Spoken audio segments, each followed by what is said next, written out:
Ya, kenapa ya? Hari rayanya ada 2 di Indonesia. Kenapa ada? Ya, jadi kenapa di Indonesia tuh ada 2 hari raya? Nah, karena sebenarnya bisa terjadi perbedaan itu karena metode dalam menentukan awal bulan. Jadi kan kita ini ada bulan Arab, ada bulan Masehi. Kalau Masehi itu kan Januari, Februari, Maret, April. Kalau bulan Arab itu Muharram dan sebagainya. Nah, menentukan awal bulan itu kalau zaman dulu, zaman Nabi itu dengan cara melihat bulan baru.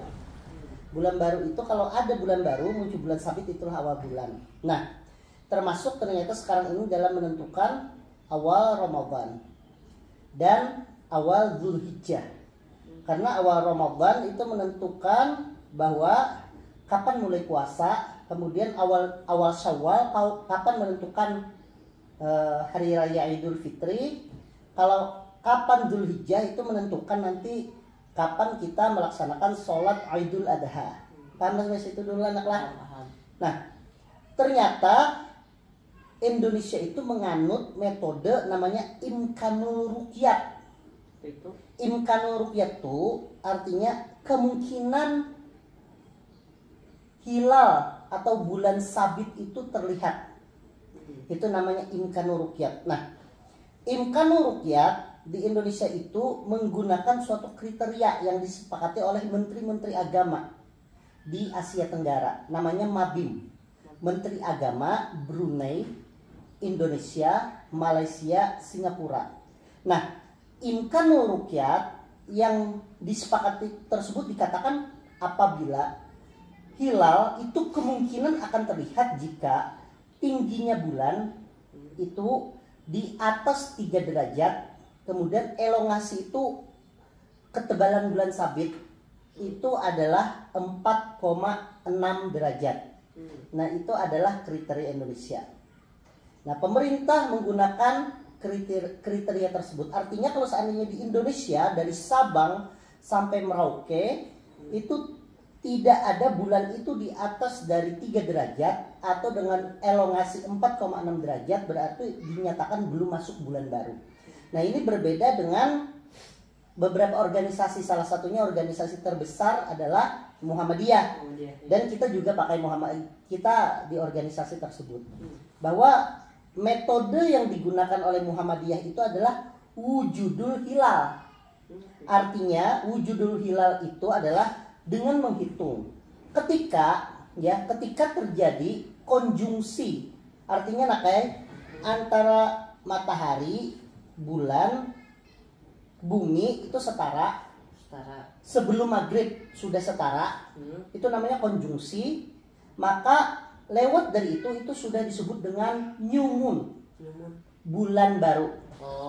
Bulan baru. Nah, apabila nanti pada saat maghrib hilal itu sudah di atas ufuk, di atas senja, di atas senja artinya matahari tenggelam, kemudian hilal masih di atasnya, berapapun derajatnya, kemudian sebelumnya sudah terjadi konjungsi, maka itu dinyatakan wujudul hilal. Artinya hilal itu sudah ada walaupun tidak terlihat.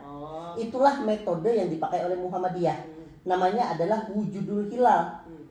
Nah, jadi karena di Muhammadiyah itu berapapun derajatnya itu dikatakan wujudul hilal asal syarat-syaratnya itu terpenuhi, maka besoknya itu sudah dipastikan adalah bulan baru. Kalau seandainya tadi Syawal berarti hari raya Idul Fitri. Kalau tadi 10 besoknya 1 Zulhijjah berarti 10 hari kemudian adalah Idul Adha.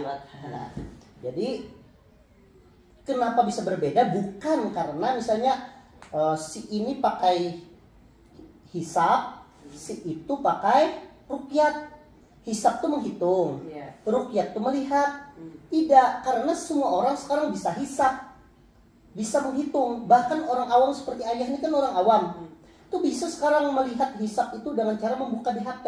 Banyak sudah simulasi-simulasi yang dilakukan. Bisa.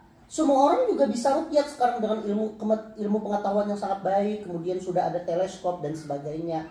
Jadi semua orang juga bisa Hisab. Rukyat. Oh, Rukyat itu melihat. Lah, jadi ingat, kenapa berbeda? Metode yang berbeda, bukan karena si A pakai hisab, si B pakai rukyat.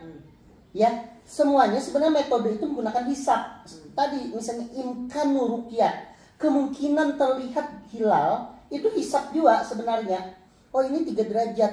Berarti kalau ada yang mengaku melihat kurang dari 3 derajat misalnya, di mana secara astronomis mungkin tertolak, karena kata astronomis kalau dikurang dari 3 hilal itu tidak mungkin terlihat. Hilal itu bulan sabit, makanya hilal tidak mungkin terlihat katanya, karena dia kalah dengan cahaya syafaq atau cahaya senja.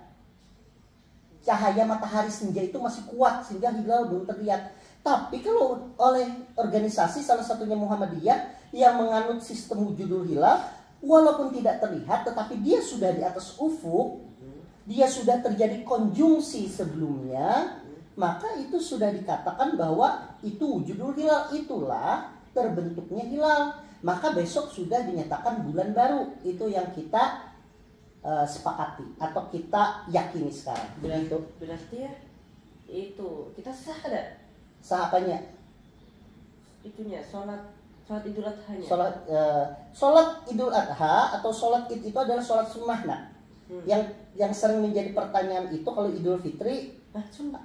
Iya, sunnah itu sholat sunnah. Nah, yang jadi pertanyaan itu kalau dia berkurban, apakah kurbannya itu dianggap sebagai kurban atau hanya penyembelihan biasa? Atau misalnya kalau dia itu orangnya itu ternyata sudah hari raya, kemudian ada yang masih mempercayai bahwa besok itu masih hari ke-30 puasa, apakah puasanya itu haram atau tidak? Kan karena bulan puasa, karena sudah Idul Fitri sebenarnya. Kita kan mau berapa hari? Ada yang dulu, kita kan duluan nih. Iya. Nah, itu sah apa tidak kan? Nah, inilah dikatakan oleh beberapa ulama, sebenarnya kita itu tidak boleh menyalahkan orang lain. Nah, artinya kalau kita sudah yakin bahwa hari itu adalah bulan baru, hari itu adalah Idul Fitri, atau hari itu adalah puasa Arafah tanggal 9, atau hari itu adalah 10 Zulhijjah, maka yakinilah bahwa hari itu adalah hari sesuai dengan keyakinan kita. Kita mengikuti kemana, maka insya Allah apa yang kita kerjakan itu bernilai sah di mata Allah Subhanahu wa taala. Sama juga orang yang meyakini bahwa besok itu misalnya belum masuk, kemudian dia mengerjakannya besok harinya, ia juga sah.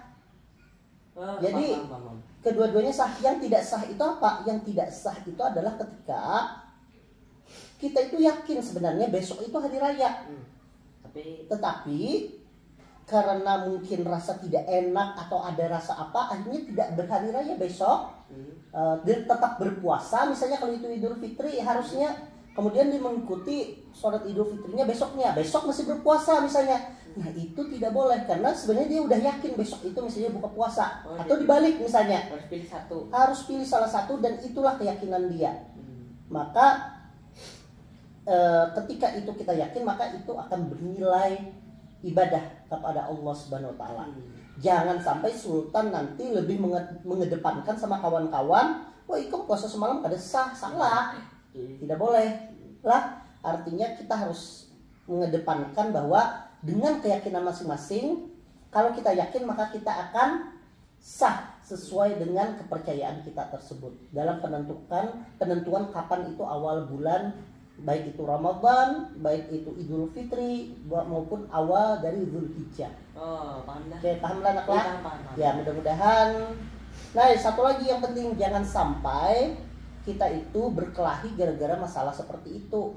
Yang justru kita yang harus kita perhatikan itu adalah orang yang tidak berpuasa, orang yang tidak mau berkurban padahal mampu, misalnya orang yang tidak mau sholat, misalnya, itu yang harus kita perhatikan. Bukan kita berkelahi kepada orang sebenarnya yang sama-sama bagus, sudah mau melaksanakan kurban dan sebagainya, yang justru itu akan menimbulkan perpecahan lah. Oke, sip. Itu aja. Oke. Ada lagi pertanyaan? Kadidah bang, itu aja ya. Oke, sip. Oke.